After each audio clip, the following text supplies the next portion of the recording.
భక్తుడు అంటాడు ఏంటో తెలుసా, నేను ఏ స్థితిలో ఉన్నా కూడా, నేను ఎంత హీన స్థితిలో ఉన్నా, దౌర్భాగ్య స్థితిలో ఉన్నా, దీన స్థితిలో ఉన్నా, వస్త్రహీనత స్థితిలో ఉన్నా, తినటానికి కూడి లేని బ్రతుకు కలిగిన స్థితిలో ఉన్నా, పస్తులతో పోట్లాడుతూ బ్రతుకుతున్నా, ఆ స్థితిలో నేను బ్రతుకుతున్నా.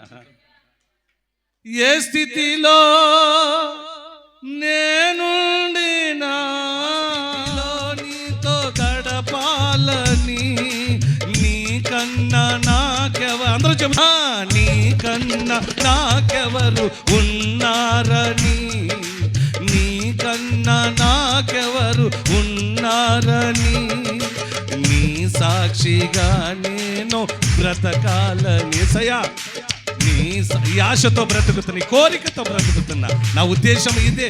యేసు రాజా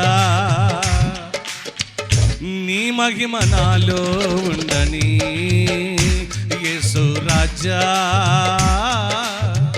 నీ కొరకు నన్నే,